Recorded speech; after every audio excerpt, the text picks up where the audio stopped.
listening to the Startup Scale Up Show, a podcast that inspires entrepreneurs to create meaningful businesses and pursue their passions. My name is Demi Samande, and I am a furniture manufacturer, best known for documenting my move to Lagos, Nigeria, for hopes of business opportunities.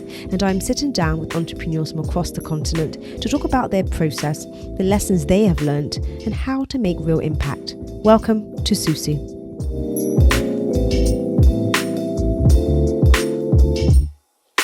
Nkemdilim Uwaje Begho is a seasoned information technology professional with over 15 years of industry experience in Africa's largest emerging economy, with a deep purpose and focus on bridging the digital divide and transforming Africa by harnessing the benefits of digital.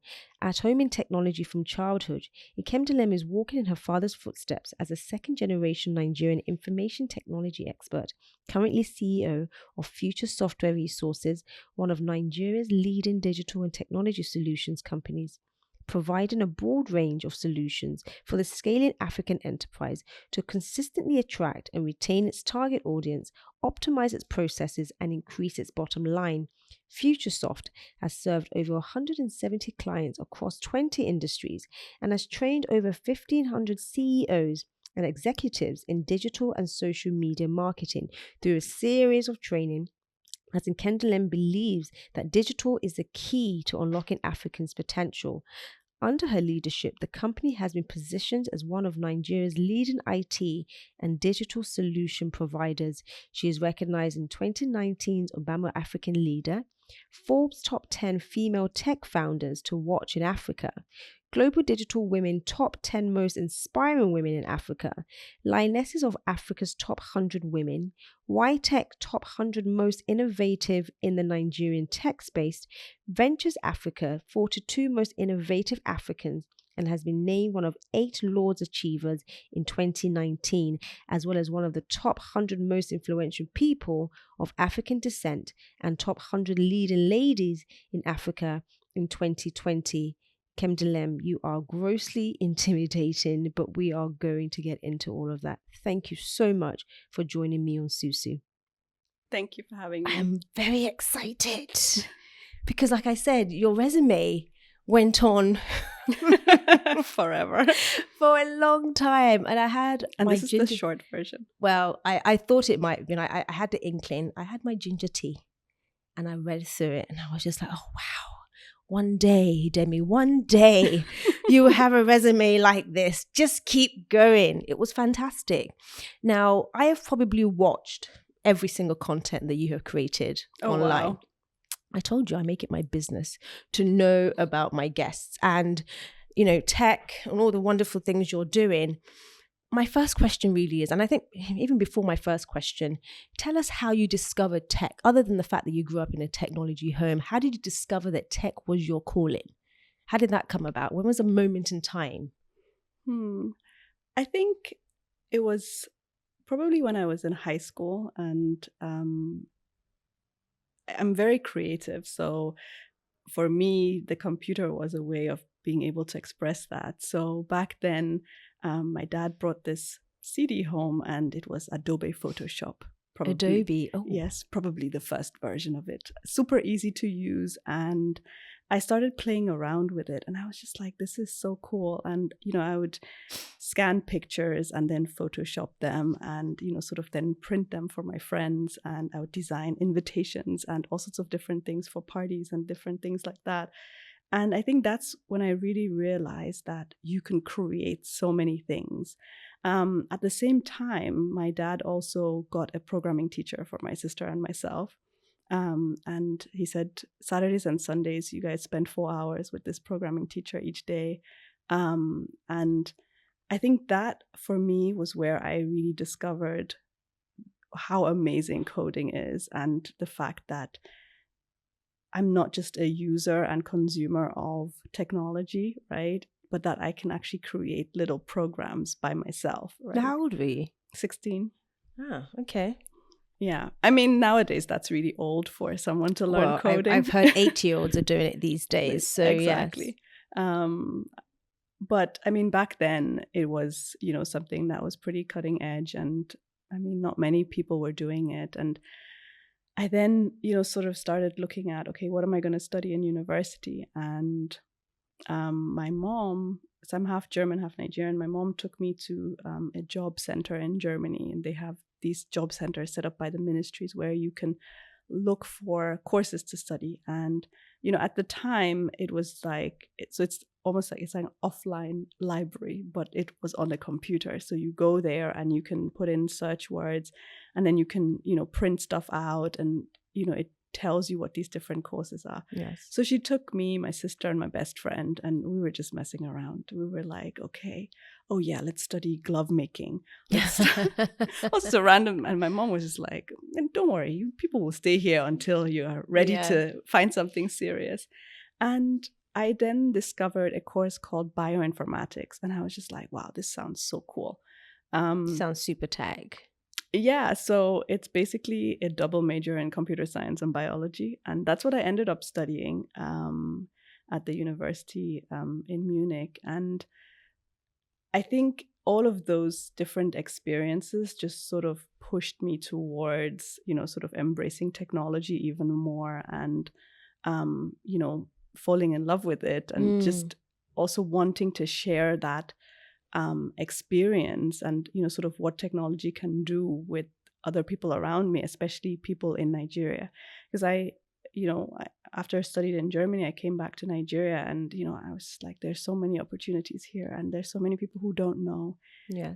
So there's so much work to do in terms of educating, in terms of sharing knowledge and helping people to discover the beauty of technology, and especially women, to help women do that. Because what I find is that they're, it's always like, oh no, that's for boys. Oh, like you don't need to know how to, open We're up. always pushed aside in a limiting position, aren't we? Like, don't go beyond these boundary, girls. Stay right here. Exactly. So, and I think that needs to change. And I mean, there's a global need for that to change. It's not just on the continent, it's across the globe, where there's not enough women participation in technology, which means that there's, especially in fields like AI, there's a massive, sort of bias that is built into the technology that is white and male, and in order to sort of make sure that we have representation as Africans, as women, we have the responsibility to, start participating and start creating technology and start building technology, or contributing to the building of technology. But how have you found in the years? How many years have you been in tech now? Technically, since you were 18, because you went straight into it, didn't you? Yeah. From then till now, how have you found that women have either embraced or sort of, grown and developed within the tech space? So, I mean, there are much, much, much, much more women in the tech space now than when I started. Even in university, because it was bioinformatics, we actually had 40% women. We started with a class of 400, and they said if 10% of you graduate, then that's already success. I think we were less than 10% that actually graduated. Did you see it as a challenge? Yeah, and I mean, like, you don't start anything that you're not going to finish, right? Yes. Well, you don't. But what about the ones who failed?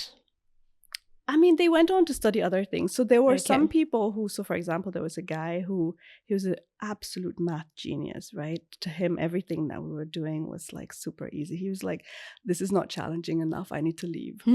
So it was not necessarily that everybody failed. They were also just people who were just like, you guys are kids. Like, this is just like too basic for bored. me. And he went to go and study advanced maths. And I don't know what he does now. Probably a mathematician or lecturer somewhere. Probably. But then there were also people who just realized that this isn't for me, and they went on to study business or something else. Okay, so fast forward, you're now in this tech space and you're doing wonderfully, and you're super innovative and incredibly respected. From tech to speaking to mentoring to policy, how do you juggle all of that? Because for me, reading your resume, I was just like, how many hours in a day did this woman have? But more importantly, how many hours in a day does she sacrifice in sleep in order to juggle all these things? How do you manage? So I've just recently read a very interesting book by Randi Zuckerberg called Pick 3. And it basically says you have to pick between, so she says you pick between family, friends, sleep, work, and exercise, right? So in a day, you can only pick 3. And very, when I was reading it, I was like, wow, this is what you've been doing ever since, right? And there are days where I don't pick sleep. There are days where I do pick sleep, right? So I think it's more of knowing what you need at the time and what is required at the time. There are weeks where there are just so many deliverables and so many different things going on, where 4 hours just have to do. And then there are other weeks where I indulge in sleep and I try and impress my Fitbit and actually sleep my 7 hours that I've set as my sleep goal. Fantastic. But yeah, I think in life it's really about just being able to understand the things that are important to you at that particular point in time, right? But also understanding how those things sort of fit into the bigger picture. So one of the reasons why I chose to be an entrepreneur was so that I would have time to be at every single soccer game, every single music recital, and whatever else it is. Well, you told me just as you arrived, you've just been homeschooling, haven't you? Yes. And that, again, I was just like, she's like the perfect woman. No, not really. Not only is she very incredibly beautiful, she's in the tech field and she has time to homeschool. Well, I mean, it's sort of pandemic induced, right? Well, you're kind of making some of us feel a little bit inadequate. I must be very honest. But do tell me, what 3 things did you pick as your agenda today?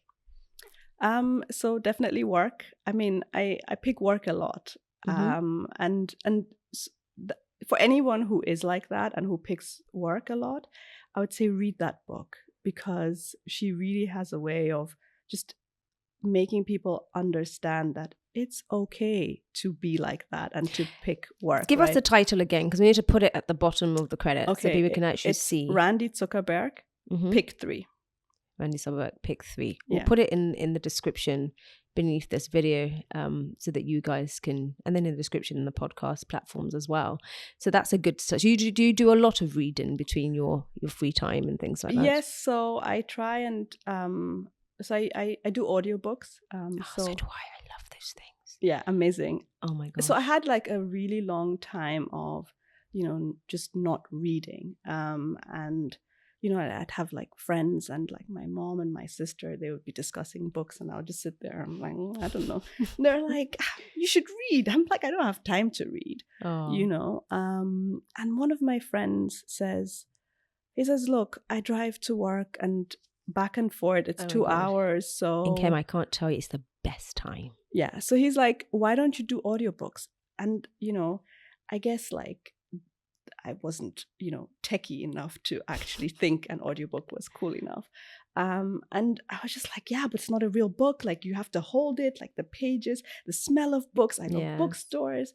And he's like, yeah, and you buy all these books and put them on the shelf and then what? They're not in your head, right? So what's the point? So I said, okay, fine. Let's Other than give a beautiful library wall. Yeah, that, yes. But so I said, fine, let's give this audiobook thing a try. And I got Audible. I downloaded my first audiobook and I downloaded it on a Thursday and I was done on a Sunday. And it showed me first, the book was about 8 hours, right? So it showed me how much time I actually spend in my car, driving, and then also how much time I spend sort of just waiting, or, for example, like I on that Saturday I went to my son's soccer practice, which is about 90 minutes, right? I mean, you sit there and you watch these little kids play soccer, right? You're really into the soccer like that. You just want him to just feel your presence in the space, right? Yeah, and I mean, he's just small, so like he can't go by himself, right? Yes. I'm sure if he's a bit older, then I'll just be like, yeah, go. But I mean, so I'm like, I can sit here, I can listen to this, and when he scores, I can still go, yay, go Twile, right? So I started just every single time I got in the car, just press play, right? And that was in when did I start? 2018.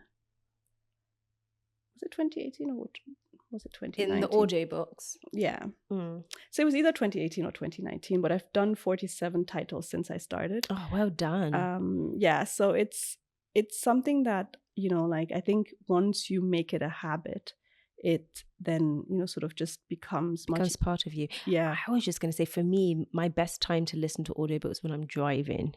Honest, I feel like before I discovered audiobooks, it's been a few years now, driving for me was enjoyable somewhat, but a lot of the time I grew very impatient, especially in the Nigerian traffic. Oh yeah. Just like, oh, come on, just give me... I find myself sometimes I'm praying to God, let the traffic just magically clear so I can just fly through this. But when I have a good audiobook, I find myself saying, oh, I don't mind if there's a little bit of traffic on the next bend. And then you're like, am I already here? No, I still need to listen. And then you get to your destination, you find yourself just hesitating a little bit just to hear the That last bit before you jump Definitely. onto the next. Yeah, Definitely. So audiobooks fantastic for busy women. I would definitely say, you know, honestly, it's fantastic. It's such an amazing way to catch up to the things that we can't necessarily always do. And I think there's so many hours in your day that are actually full of time where you're waiting or you're doing, you know, maybe housework, right? Social media, you know, or you're ironing or whatever it is. Mm. Why can't you do two things at the same time, right? So you can listen and you can iron. And wow, it's actually that's like a good much one. better use of your time, right? Yes. So I think the audiobooks just sort of also prompted me to sort of think about, like, how do you make the best use of your time, right? Mm-hmm. So that you can continuously learn, right? So wow, that brings me to my next question. So you are incredibly knowledgeable and skilled in your field. How do you keep up to date with your knowledge and you know, the sort of value that you bring to the table? How do you always make sure that you're always up to date with that? Because I imagine technology is constantly changing. So how do you make sure that you're relevant within your space? What sorts of things are you doing on a daily to ensure that? So part of it is audiobooks. So Mm-hmm. I mainly read, you know, sort of books around technology, digital transformation, and things like that. I also read other books, but a lot of those type of books. And then it's also sort of making sure that you're subscribed to podcast newsletters. Like Susu podcast. Make sure you guys are subscribed. Yeah. So I think just making sure that you're subscribed to the right sources so that the information comes to you, right? And then even on, you know, social media, just being conscious of who do you actually follow, what kind of information, that's a big one. What kind of information are you looking to consume, right? And I find that no matter what you're, you know, sort of trying to learn about, it's just really important to have the right sources. If you don't have the right sources, you're just wasting your time consuming, you know, unimportant or rubbish information. Are you intentional about filtering what you see on social media? Yes, very. You find yourself spending hours just like delete, block, not interested. Yeah, so I'm first of all, I'm very, like, before I even follow, like, I go through like the entire account, like, okay, what else do they have here? Yes. Okay, well, this is interesting or not. And then even sort of like when Instagram, for example, introduced that you could follow hashtags. You can? Oh yeah, you can. Oh, it's coming from the tech person. I'm just a carpenter. I have no idea about that. You can actually follow hashtags. Yeah. Interesting. You're going to have to show me how to do that before the end of this podcast. Oh, super. Yeah. So that also, you know, sort of if you then maybe follow hashtags about, let's say, digital marketing, for example, then it just brings up content that is related to that, and handles that without you having to follow the handles, you still see the post because you're following the hashtag. So that also helps me discover a lot of information. And then obviously you have to have the right type of network of, you know, friends and I guess colleagues in your industry who also, you know, sort of share information that is useful to you. So even in terms of, you know, WhatsApp groups and stuff like that, if a WhatsApp group doesn't have any useful information to me, I will exit it, simply because I think guarding your headspace is really important. We get filled up quite a lot, don't we, with a lot of junk that I also find, because I'm very intentional about social media, especially in the last year or so, I think I've been radically really selective on what I allow to come in, because you just find that you're just constantly overwhelmed by so much content. You don't always know how to decipher between what is actually good and healthy for you and what isn't, and what is not. And you're I think just consuming. and I think this year especially, that was sort of accelerated because of the pandemic, right? And there were so many people now creating new content, right? And brands creating content. And then there was all this scary content. At some point I just went off. Fear-mongering. I went off WhatsApp. I was just like, I'm not going to read any of these messages in these WhatsApp groups, because I had so much anxiety just reading those messages, right? And I'm like, this is the time where you really need to focus. The lockdown is coming. You need to understand, like, how long can you run? How long can your business survive without income? How much, like, how do you ensure that you can continue servicing your clients remotely? What do you need to do to set up your team to make sure that everybody is set up properly to work from home, right? Yeah. Because this is not something that you were doing before. So I deliberately just, like, I was almost at the point where I'm going to delete WhatsApp because it was just too much. But then I said, delete WhatsApp? Of course. That's controversial. I can imagine everybody being like, ooh, all those groups, the family groups. Well, the church groups. It would have been only for a little bit, but then I just decided, you know what? I just don't have to read this stuff, right? So, well, you can mute a lot of stuff, can't you? Yeah, because I mute a lot because I try not to offend. Whenever if I don't have to offend you, I won't offend you. So I just mute a lot of things. But you put it on mute, and then it's like, well, if you're not really engaging with this thing after a couple of months, then you just go ahead and just quietly delete it. Yeah. By that time, they've not even noticed because you haven't really engaged anyway. But absolutely. So you speak very highly of your dad as being somebody who, should I say, paved it forward for you, really made some decisions that sort of have, from some of the content I've watched, and he made a few decisions that you would say that really helped you in your tech journey and in your decision and about how to run a business. Please, when we are at this stage in our journey as entrepreneurs, as parents, with the young parents, I imagine your dad was pretty young when he made those decisions on your behalf. What are the things that we should be thinking about as entrepreneurs today to ensure that we can better position our kids if they decide to then embark on the same entrepreneurial journey further down the line? So I think the main thing for parents in 2020 is to really understand that the jobs your kids are going to do don't exist yet. Right? Oh. Which means that it's really, really hard to actually prepare them for those jobs. However, there are essential skills like critical thinking, problem solving, coding, that should become the norm, right? And that have become the norm in other countries. So ensuring that they have that is really, really key.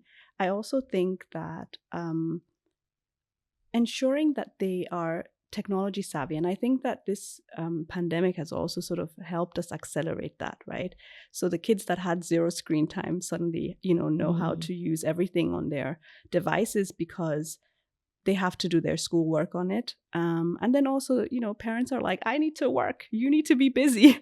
Go sit with your iPad or whatever it is, right? So I think that it then boils down to, what do they actually spend their time with, right? So the same way that you're intentional about what you spend your time on, you need to then sort of look at what are the activities that they should be doing that will really sort of expand and open their minds and create that curiosity that is important, right? So, for example, I've signed my 4-year-old son up to a science club. So it's an after-school club. It's on Zoom. He does it together with his cousins and some other kids that are kids of my friends. And he absolutely loves it. And they do all sorts of different experiments, right? And, now he's like, Mom, I want scientist goggles. And I'm like, okay. And like, he's like, yeah, like the ones in my encyclopedia. I want to look like those kids there because I am doing experiments. And, just watching him, like, get excited about science and get excited about sort of the different things that are that he's discovering by doing this club, right?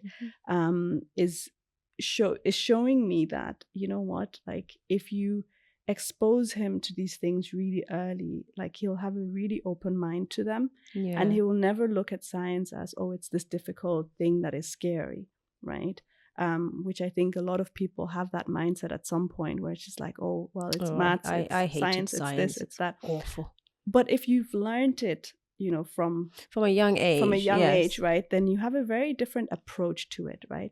I also think that we have to start understanding that our knowledge and the knowledge that we can create and consume and put in our heads will always be very limited, right? Which means, or which gets you to question whether it is important, the value of that knowledge, to have that knowledge, right? Or whether it is more important to understand how to find and attain that knowledge, right? And I think those things are important. So, I watch him. He can't properly read and write yet, but when you see him navigate through Netflix or through YouTube, he uses the voice control, and, and he talks to Siri and all sorts of different things. Like, he told Siri, call my mama. And Siri said, I don't know who your mama is. And he said, my mama's name is Nkemdilim. And then Siri pulled out my contact out of my own phone and tried to call me. Yeah. Right? And then he took the phone again, maybe like a few days or so later. And I was with my mom at that day, and I was like, like he started to speak to Siri. And my mom was like, oh, that's cute. I'm like, no. And I gave him the phone, and he was like, Siri, call my mama. And Siri started calling me again. And I'm like, can you see? I'm like, this is not just, oh, it's cute. It's him discovering technology in a very different way than I would discover technology, right? And now that he's homeschooling, right? So he knows his numbers, so he can put in his Zoom code by himself. He can put in the password. He knows how to put, hearts and all sorts of different reactions on his Zoom in class. And I think that, curiosity and the way that he's consuming the technology and the way that he's learning really shows me how, sort of the future and the skills that will be required in the future are going to be very, very different, right? So when when in school they tell him to, cram this, do that, I'm not too bothered about those things. I want you to understand the logic behind it, right? So I don't care whether you could, so there are kids in his class that can count, to much higher numbers than he can. But I'm like, I want you to understand the logic behind it, right? So he can do additions that they can't do because based on logic, because they're cramming, right? And there are a lot of sort of games that you can download that help your kids, discover all of these things and learn these things, in a playful manner, right? Where they're just playing but they're learning, right? And they're learning concepts. And I think it is those concepts that sort of build the foundation of how do you solve a problem, because you need a framework that you can reference to become a really good problem solver. And the same thing applies for being a good developer, right? So if you want to code, you need to be able to think like a computer, which is a very systematic way of thinking, right? So you need to have a lot of logic that, you understand. So I guess getting to the point where, parents need to understand that the skills that they have are not the skills that their kids are going to need. And also understanding that the future is going to be completely, focused and based and integrated with technology. So if you don't allow your kids access to technology, or if you don't encourage them, and if you don't also immerse yourself in that, right? So that you are able to teach them stuff, because the truth is that schools are not equipped to create these 21st century learners that we need. And I think that's that parents have to be much more invested in what their kids learn and how they're taught, and invest into after school activities that are being done by independent parties, and also push the schools to, start changing curriculum and start changing the way they teach, which is really, really hard because the teachers have been taught in that particular way. Well, you can only teach what you know, right? Yeah. So, but I mean, I think fundamentally the way of teaching and learning in the next 10 years is going to be completely different and completely change. And I think parents just need to be ready for that shift and, sort of stay on trend, I guess. That's a really interesting thing because, I had a conversation with a friend recently about this sort of educational system within the Nigerian, environment. And even if you look back to somewhere like the UK, particularly in this period where this whole COVID thing just disrupted the entire world and children were forced out of school and homeschooling had to now become a thing. And then everybody's looking at thinking, oh, well, in this day and age, you go to school, you learn maths, English, science, but are you actually carrying any of those skills into your real life work environment? There's so many gaps in the skill sets within the actual work environment that the schools aren't necessarily meeting or even preparing children for. And that's in the West. Now, zoom back to the Nigerian school system where it's pretty obsolete, really. As an employer myself, I've seen it in the standard of people that come through the door asking for work. So I completely understand what you're saying in terms of you have to almost turn the whole thing upside down and understand that the future is really not going to be anything like what we are currently dealing with. Yeah. Not only is it going to be different, it's going to be run by this. I think to a large degree, tech is still a little bit of a phenomenon in the African space. We're catching up, but not at the speed in which we should be. So within this context, within the context of the Nigerian space and the Nigerian education system, how does the average parent go about trying to bridge that huge gap today for their children? So I think it is hard, but I think that again, the pandemic has opened doors that were closed before, very right? True, yes. So now your kids can really go to school anywhere in the world, but be in your house here in Nigeria, right? Because most schools are now offering homeschool and online education programs and are starting to really revise their the way that they teach so that they can access a global market, right? Which means that, the world really is your oyster, right? And even if, maybe you can't afford it, I think that there are still a lot of free versions. So it's really about you having enough interest and you educating yourself about intentionality. What are these 21st century skills that my children need? How do they get them? Because there's a lot of free content that is out there, and a lot of free, really amazing platforms for, kids to learn coding, like Scratch, for example, right? There's a lot of but you have to be interested in it, right? Your kids are not going to wake up by themselves and be like... I don't even have children yet, and I'm interested because the world is changing, and we have to be intentional, and we have to be forward thinking. We can't just leave it until the time presents itself.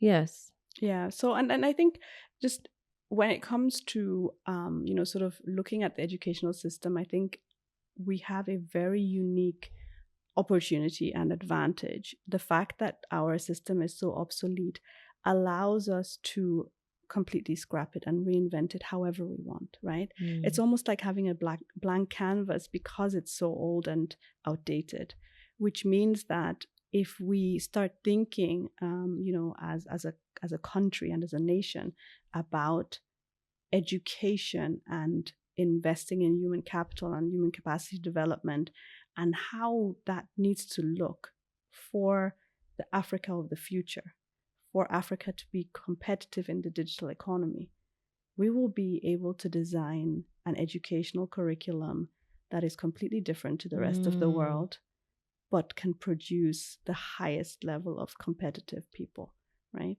And I think that that's really and this is one of the reasons why, I'm involved in policy. It's because these type of changes need to happen, but a lot of people who are shaping policy and also implementing the policy are simply not equipped for, because they just don't have the knowledge, right? They don't have the foresight. They can't see what I see.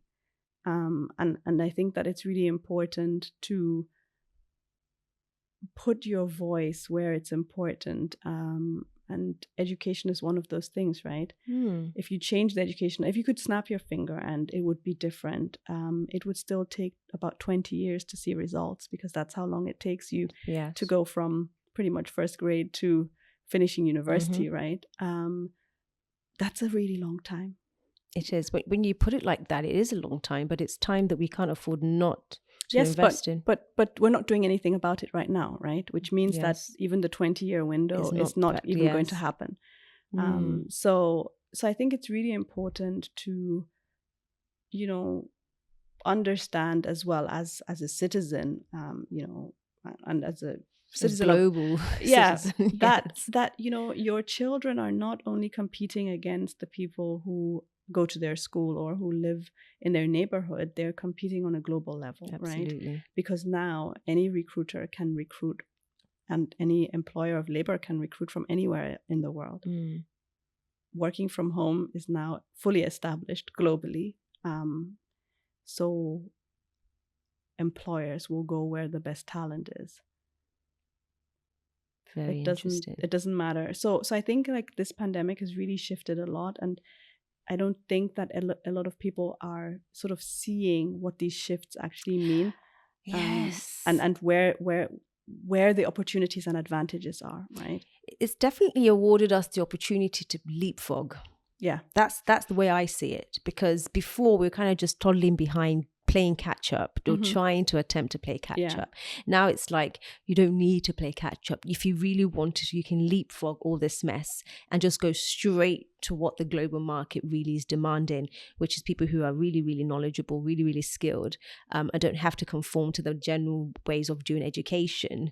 So your kids can, like you said, now be online and be dialoguing with another kid who's in the West somewhere and learning a multitude of different things. Now, I want to sort of understand, how did you get into policy shaping and policy making? How does that come about? Because you seem quite young. Well, I think it's a product of being daddy's handbag or briefcase and just following him everywhere, right? Yes.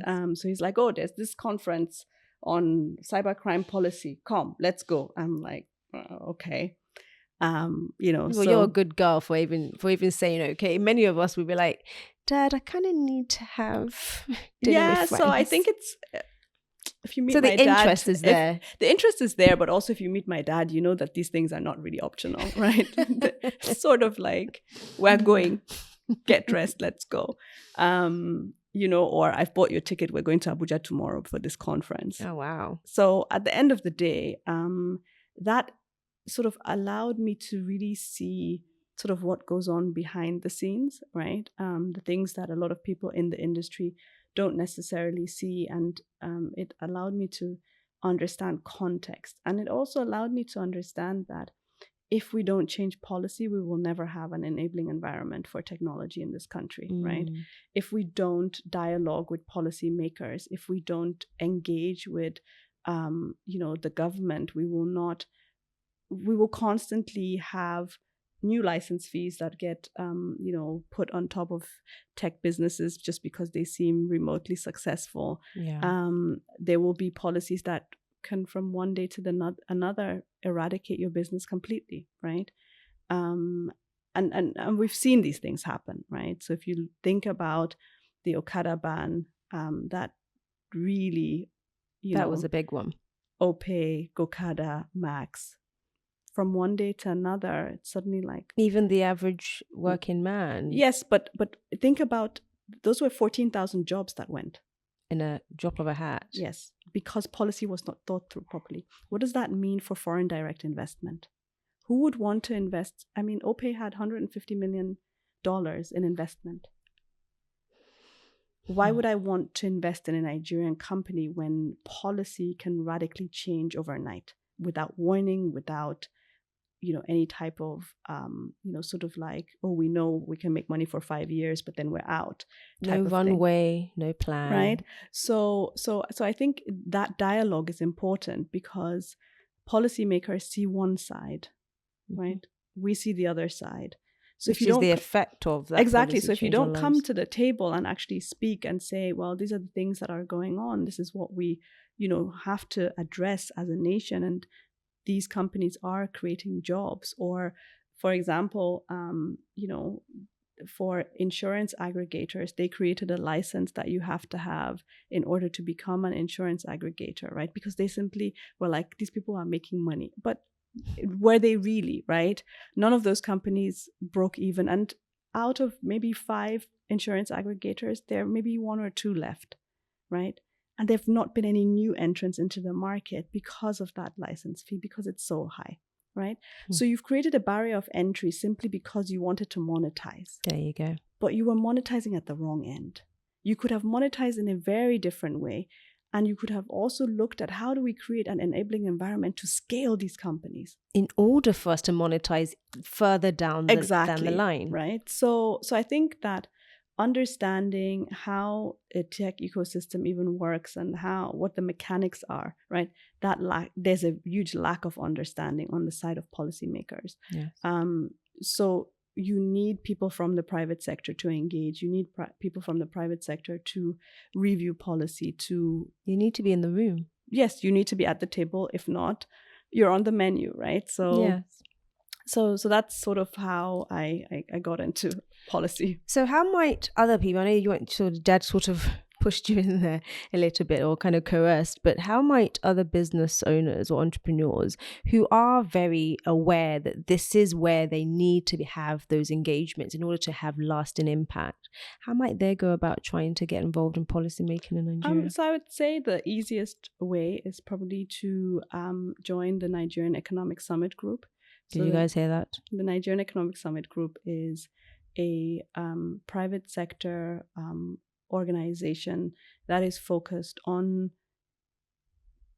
contributing and reviewing and critiquing policy, right, across different sectors. And there is a digital economy policy thematic group within the NESG that has many subgroups. So there's digital skills, there's e-government, there's entrepreneurship and the tech ecosystem, there's sort of figuring out, funding frameworks.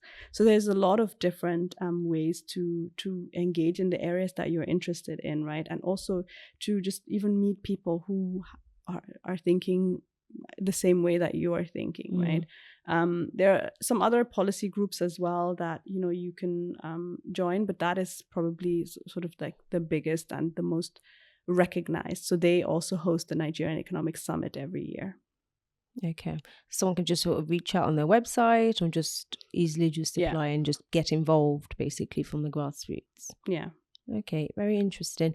Now, I imagine those groups are, I'm going to make an assumption now, that they are in fact male dominated. Yes. They are. Now, which leads me to my next question. In your industry, being very male dominated, how do you find yourself sort of navigating it? Not necessarily just navigating it, but coexisting within the space and still very much holding on to your femininity.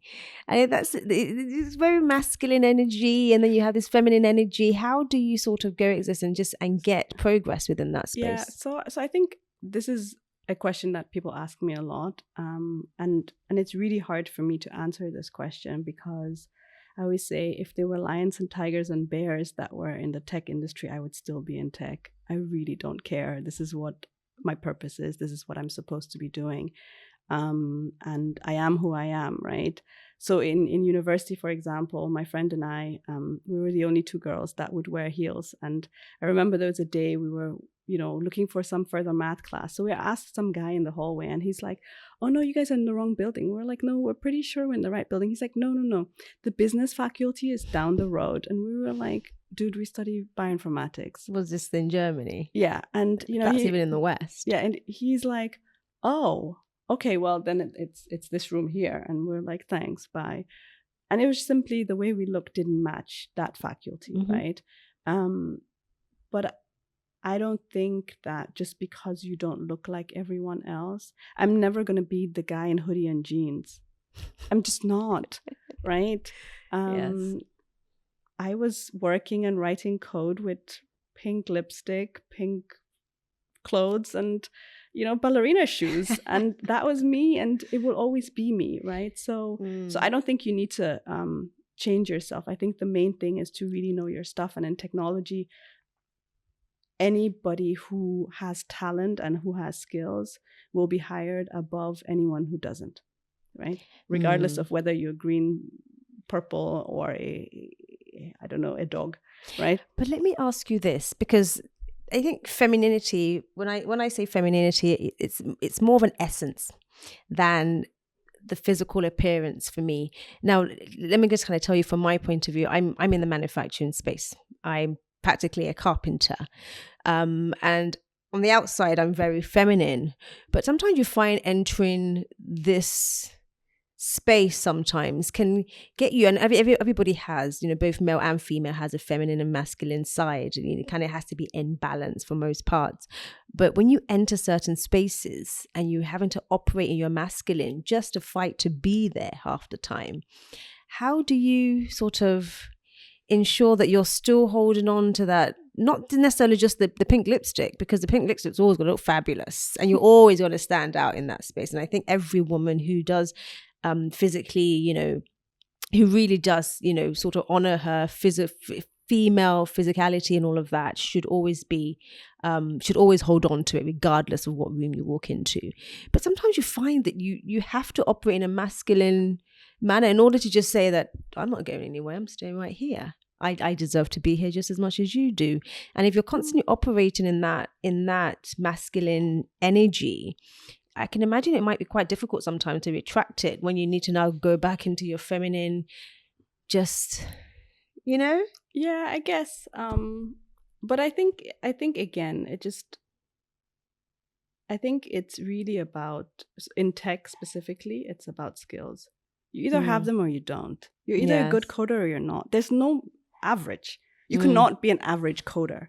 You're either like good or you're amazing through the roof crazy, right? Those are the only two options. Those are the only two criteria. No one wants anyone who is mediocre. Who is basic. It's just not possible, right?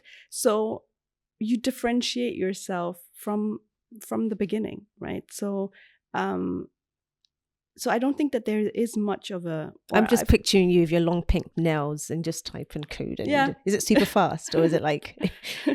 I don't want to scratch my pedicure. I'm going to be very delicate here and just type elegantly. No. You're always like fast, super fast.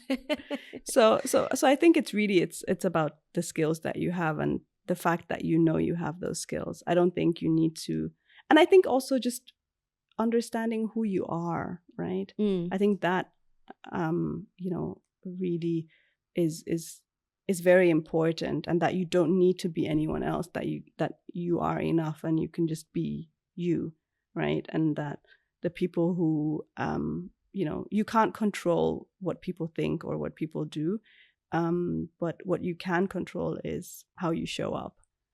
So I think show up as yourself and be confident. And I think that alone, like if you're the little mouse in the corner that nobody sees. Well, what if you're a very delicate mouse, but you're extremely talented at coding, but you walk into a room and you're that, hello, my name is... and I'm an excellent coder. Then you need to be able to build your profile, right? And show what you can do. Let your work speak for you. But in general, I think you need to build your backbone a little bit and your confidence, right? Wow, this is it. The little mousy voice needs to bark once in a while. Yeah, because I think I don't even think it's so much about barking. I think it's more about being intentional about having visibility. right?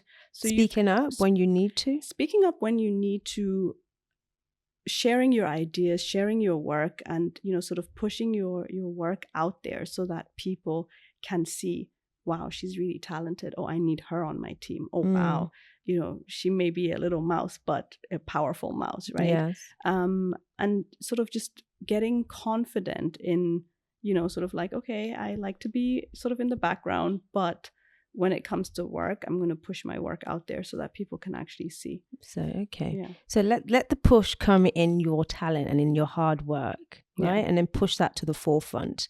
So maybe if it's so good, you don't have to speak so much. Yeah. They say work so hard that you don't need to introduce yourself anymore. Wow. That's powerful. That's super, super powerful. Now, I'm just going to, my very, very last question for you. Ambitious women. We are very ambitious, aren't we? We and I think by the day we're grown in numbers. We have big dreams, and we're getting less and less scared to go after those dreams. But as ambitious as we are and as driven as we are, we also want to be wives and mums, and we want to raise families, and we want to do all that good stuff. How can we get to the place where we're very intentional, and some people have to first be honest about that and say that's basically what I want, but also being intentional to know how to go about planning for that. And then when you do in fact get it, balancing it in such a way that you're not having to sacrifice one for the other. A lot of people say, you as a woman, you can have everything, but you can't have it at the same time. But how would you advise somebody who is incredibly driven and passionate and very ambitious, but also wants to have a home and a family and a husband and children and all of that? I would say probably 80% is finding the right person first, right? The right partner. Is there really the right person? Kim? Well, so I think it's not, maybe it's not like the one, right? But we can't over romanticize it, yes, right? But I do think that an important part is finding someone who will support the fact that you will choose work a lot, right? I think that's important. And then also, understanding that you need to create a support system. So when I was getting married, one of my clients, who's also one of my mentors, said to me, she said, look, I'm going to give you one piece of advice. Do not do any work that is below your hourly rate. And I said, what do you mean? She says, cleaning the floor, not worth your hourly rate. Washing dishes, not worth your hourly rate. She says, think about how you use your time and what activities you can outsource to make. Is that in the home or in the office we're talking about? In the home. Wow. She says, because your hourly rate doesn't change, right? She says, you come here and you give me a big bill, right? Yes. And you do it in a confident way. And you're like, oh, this is what's going to cost. Yes. And, I look at it and I'm like, Nkemdi, why? But I understand that that's your hourly rate. But then you go home and you spend 4 hours cleaning the floor. You could be doing my work for 4 hours and earning in those 4 hours, right? Or you could sleep for those 4 hours. So she says that it's important to create a system that works, right? Where domestic work, and to an extent as well, childcare and those type of things are sorted out, so that you're not at work worrying about the fact that you need to go to the market to buy stockfish, right, to cook. Somebody is taking care of that. You can plan, okay, this is what we're going to make. These are the things that we need for it. You go and buy it. You don't need to do those things by yourself, right? So I think for anyone who is really ambitious, it's really about setting some time aside to creating a system and a plan that work. And when you listen to, the audiobooks that I listen to, I also listen to a lot of, sort of entrepreneurial stories, right? And the ones that are from women, like you have a lot of that where they talk about the support system that they've created, right? They talk about the fact that they have a nanny and they're not ashamed of having a nanny. They talk about having, someone who comes to clean, someone who comes to cook, someone who, does all sorts of different things, right? So in this Randi Zuckerberg's book that I recently read, for example, she says, she doesn't always pick up her kids from school. And that one day she got to school and they were like, is your child in basketball? Is your child in tennis? To trace the and child? she's like, I don't know. This is his name. And then, they were like, okay, no problem. Because that's not what she normally does, right? Does that make her a bad mom because she doesn't pick her kid from school? No. Right? There are a lot of... You have to come to peace with that to a degree. Because I imagine a lot of women would feel guilty about it. But that's only because of the stereotypes that you've built in your head, right? You've created this picture of a woman that is at home when do it all. No, you don't even have that picture because you've never seen that, right? There is no woman that does it all. None. No, that's the reality, right? Yes. So you've either seen the working mom that had really little time for her kids, or you've seen the mom that was always at home. And a lot of people have seen more of that, the mom that was at home, or the mom that was maybe a teacher and came home when you came home. Yeah. Right? So because we've seen that, we think that that is how we need to be. The truth is that you cannot build a business, let's say like Aliko Dangote, and still do the school run all the time. Yes, it's not possible, right? You will be able to do it once in a while, right? But you won't be able to do it all the time. So at the end of the day, I think it's just being realistic with what are the things that are important to you and showing up for those things, making sure that so if you say, I'm going to read a bedtime story every night, show up for that. You can still go to work after the kids are sleeping, right? Yeah. You don't need, so I think it's more of what are the things that I want to do and the things that I don't want to do, and also figuring out what are the things that I can outsource and what are the things that my partner is supposed to help with, right? That's a key part, because I think many of us probably go into, ambitious women and go into relationships, and we don't always have those conversations beforehand, and a lot of assumptions are made that, okay, you're the woman and this is what women do and this is your job, and this is your job. However you balance your other job that pays you money, that is your business, but just make sure it doesn't come at the expense of this job. And then we get into it and it's just like, oh well, I can't be there and be here all at the same time. But I completely understand what you're saying, building those systems. But I think further than building the actual systems itself is having a partner who can support the running of that system, rather than bring the friction that says, no, that you have to go and buy that stock fish yourself and then come and cook it. You can't just send somebody else to go and buy stock fish and whatever. I just find that these conversations definitely need to be had when we are entering even these though relationships. I think like sometimes you have conversations and because the reality hasn't set in, it's just like, sure, I'll help. And then when they see the work that's required, like, it's a different story. I'm busy today, I have a meeting, me too. Right. So and I think that's why it's really important to ensure that these systems work really, really well. And whose job is that, would you say? To ensuring the systems work? Yes. Well, I don't think it's anybody's job, to be honest. But the truth is that simply because of where we're coming from and the patriarchal society we live in, it is the woman's job to figure that out, right? So and then also, so the lady who gave me the advice also said, and put your money behind it. She said, don't go and say, oh, we need a driver, we need a cook, we need a house help, and expect the husband to pay for it. She says, you work hard, you have money, you can pay for it.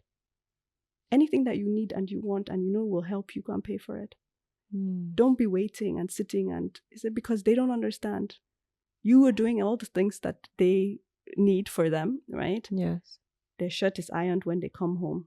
Meanwhile, you are there crazy, you're trying to dress a child, and then you discover that your own dress is not ironed, there's no light, there's this, there's that. Yes. And you're now the crazy. And this is why there's so many women that just look crazy half the time. Oh, right? I'm so happy you said that. Where you're like, why do you look like this? You don't right? have, because they don't give time to themselves. Yes. This is part of the feminine energy that I was talking about, because we're so consumed by the masculine day-to-day to-do lists And that taking care of other people. taking care of somebody else, trying to be superwoman, trying to do the most and bear it all. And we just do it all at our own expense because we just let ourselves go.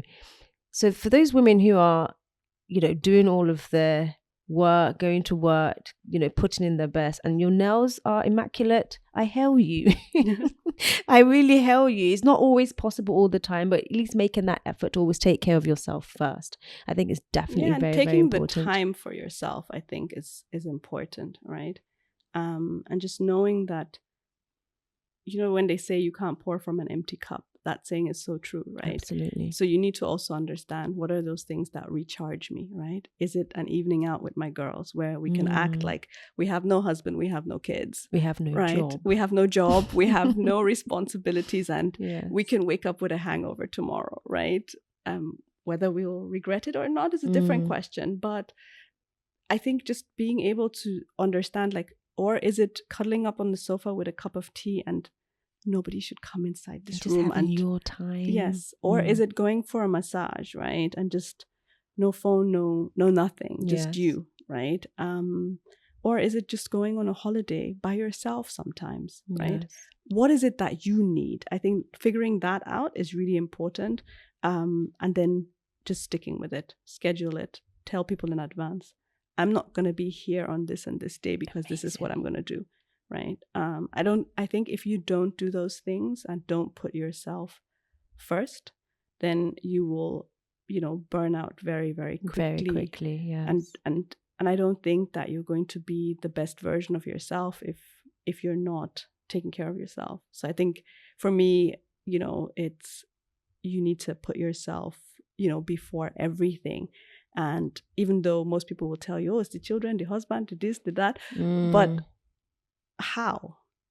If you will run yourself ragged and something will give, or everything will give, right? So I think it's really about, sort of ensuring that you recharge and taking that time. Oh, wonderful.